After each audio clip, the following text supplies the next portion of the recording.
and Foreign Secretary Dr. S. Jaishankar. Finance Minister will make an opening statement in which he will brief you on the decisions that were taken today. This will be followed by another statement by Mr. Hekmat Karzai, and thereafter they have agreed to take a few questions, but please remember we are pushed for time. So with that, I give the floor to Finance Minister. So thank you very much for all being here. On behalf of the Government of India, I welcome you all. My colleague and co-chair, Foreign Minister of Afghanistan, Mr. Salahuddin Ravani, had to return with President Ghani. I am delighted to have the Deputy Foreign Minister, Mr. Karzai, here with us today. I also welcome members of the press from both India and abroad. We have just concluded the 6th Ministerial Conference of the Heart of Asia Istanbul process on Afghanistan. I am happy to inform you that the conference had substantive deliberations on a number of facets pertaining to the situation in Afghanistan. We were privileged and honored that the conference was jointly inaugurated earlier today by the President of Afghanistan and the Prime Minister of India.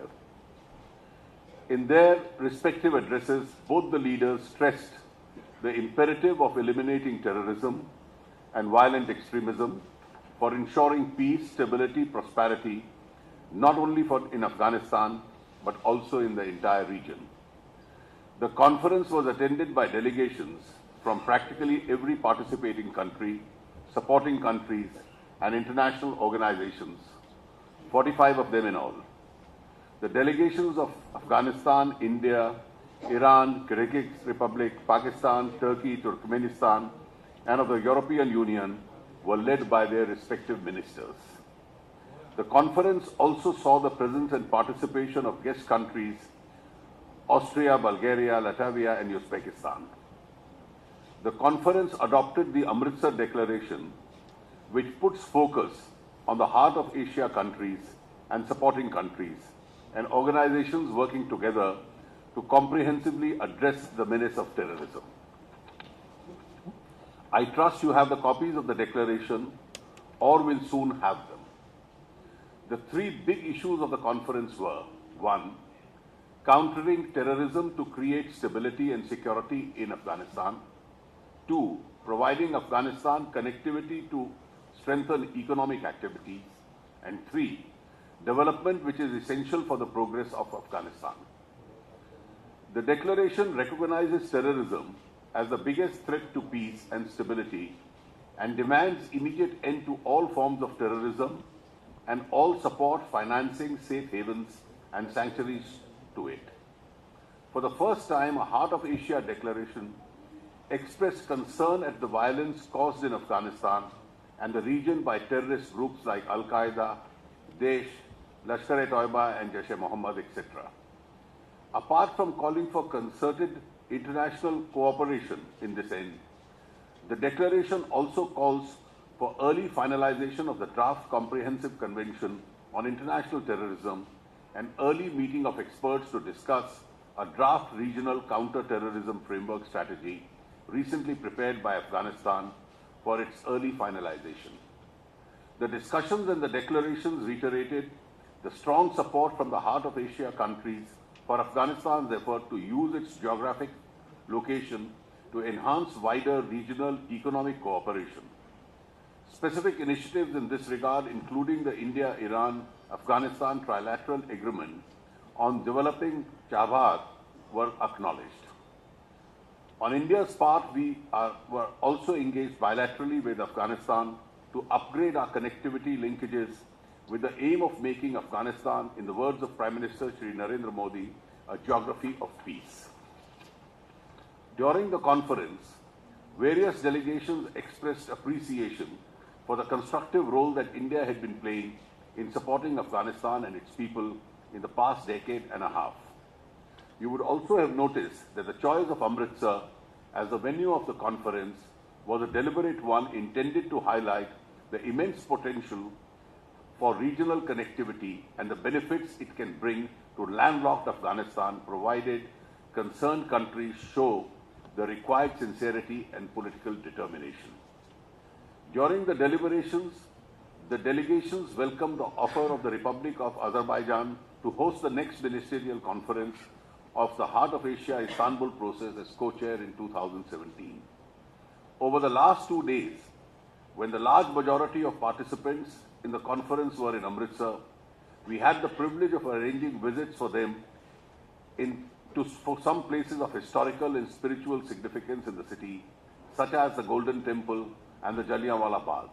They also visited the integrated checkpoint at Atari.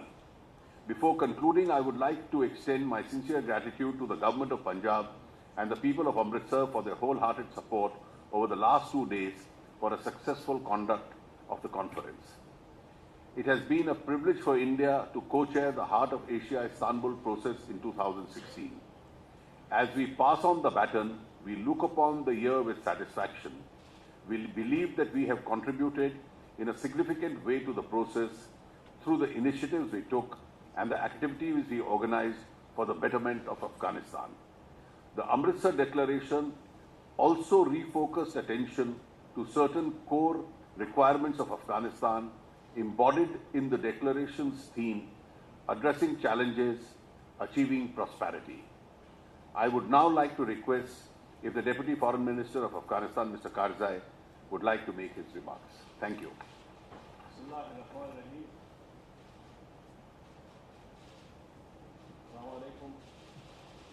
Bismillahirrahmanirrahim. Assalamu alaikum. Namaste and sat sri akal. मेरी पंजाबी इतनी अच्छी नहीं है तो मैं चाहता हूँ हिंदी में 2 शब्द आपके लिए कहूँ, आपका अगर मिनिस्टर साहब का इजाज़ा हो तो। यहाँ पंजाब में और अमृतसर में आके बहुत खुशी हुई। ये मोहब्बत, ये मेहमान नवाजी जो आपने हमें दिखाई, हम हमेशा के लिए ममनून थे और ममनून रहेंगे। मैं चाहता हूं कि हिंदुस्तान और अफ़गानिस्तान की दोस्ती के बारे में सिर्फ एक चीज़ कहूं, वो ये कि हमारी दोस्ती हमेशा आबाद रहे और ये तारीख़ी दोस्ती हमेशा ऐसे ही मजबूत और मजबूत तर रहे। I will now shift to English with your permission. Your Excellency, thank you for these very kind words. I welcome all the journalists here for this concluding press conference. Let me start by saying that the 6th Ministerial of the Heart of Asia conference has been extremely productive and extremely useful for us. We were treated to enormous warmth, to enormous love in the city of Amritsar. We felt a very deep connection with the city, going all the way back to the visits of Guru Nanak, who we refer to as Baba Naik in Afghanistan. Nonetheless, this morning we had the 2 honorable leaders, Honorable Prime Minister and Honorable President of Afghanistan, inaugurate the session. And they were able to set the tone for the rest of the day. We had around 50 countries supporting international organizations participate in this event. And we had excellent deliberations. Given the talking points that the Honorable Minister just had, I really don't see a point of repeating many of the points because I could not have done or summarized those points in a better way. But what I would like to do is make a few points. First, the Heart of Asia region is a region where the challenges and opportunities are collective. We face similar problems, we face similar opportunities, and there are enormous opportunities. And I think our 2 leaders were able to very eloquently stress that this morning. But we also see in our region the very difficult problem of terrorism and violent extremism. We also see the problem of states nurturing and flirting with terrorism, which obviously not only has consequences for themselves, but also consequences for the region as a whole. Just summing up one more point, which is that in terms of the 5 previous events that we have hosted here, this was significant for several reasons why we were able to host it here in Amritsar, because particularly Amritsar represents an enormous corridor of transport, of trade, which particularly at the end of the day, Afghanistan would like to see itself as a bridge connecting South Asia to Central Asia and Central Asia to the Middle East. And there are enormous opportunities, and this is something that we are also continuously exploring. Lastly, once again, our very sincere gratitude to the government and people of India for your support. You have been able to share your bread with us. You've been able to support us in very difficult circumstances, and we're extremely grateful for that. I pray that this relationship continues to stay strong. Thank you very much. I thank the 2 ministers for their statements. The floor is now open for a few questions. I recognize Sachin Badholia of Univarta. I believe there are no mics, so please speak up. Oh, there is a mic.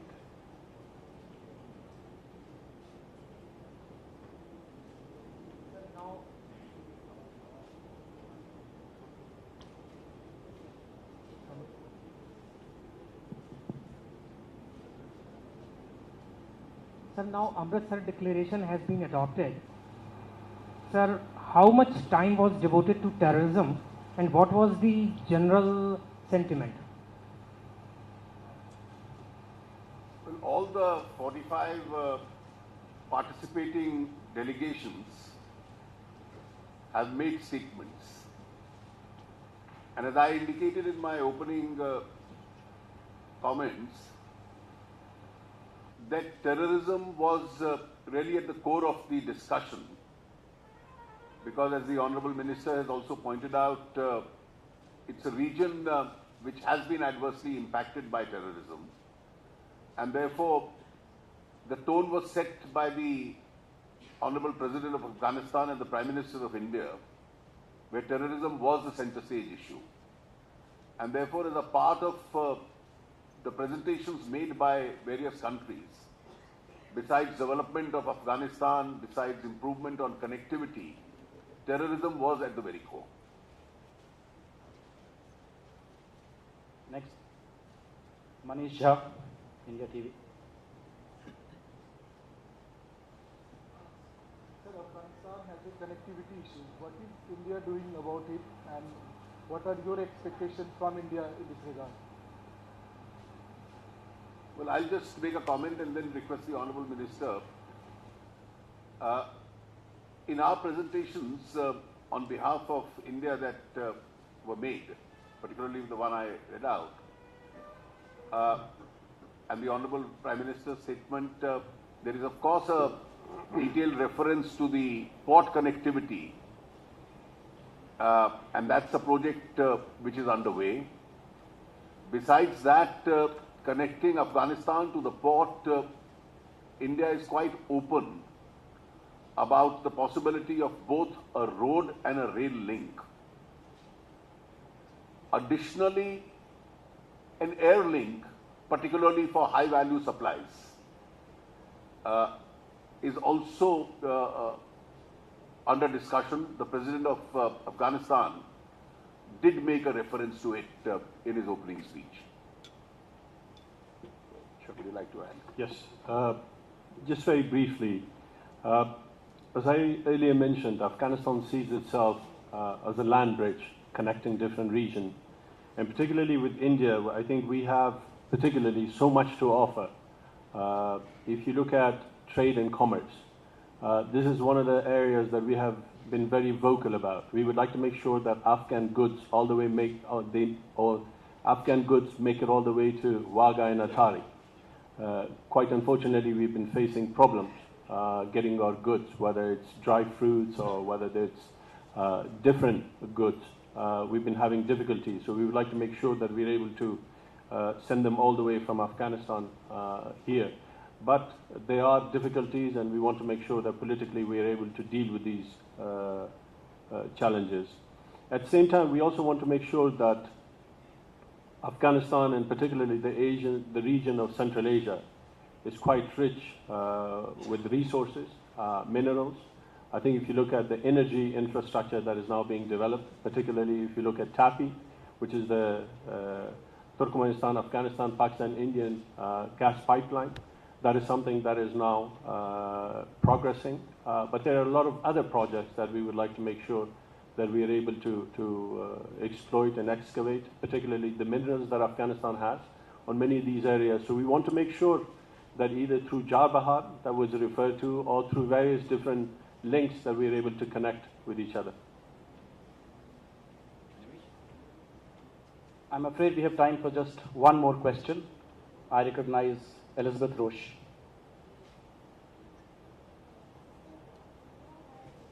$1 billion.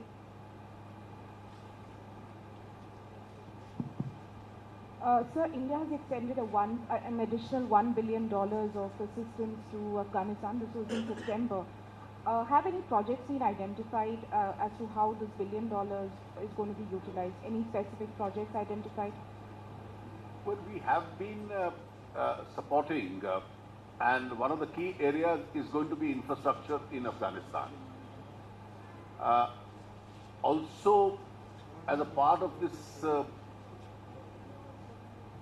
plan, areas such as housing and skills development are two items which could be on the agenda.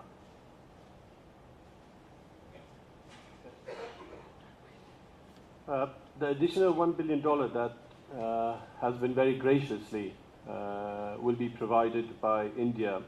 There have been some preliminary discussions that have taken place, but at the same time, there are certain priorities that both governments have agreed on, particularly looking at water, looking at creation of certain dams, water management, and as the Minister also mentioned, vocational training, skills development in specific areas. So there are discussions that are taking place. One thing that I should specifically mention, the assistance that India has provided thus far has been quite generous. And our President also mentioned this morning that it's assistance that is without any strings.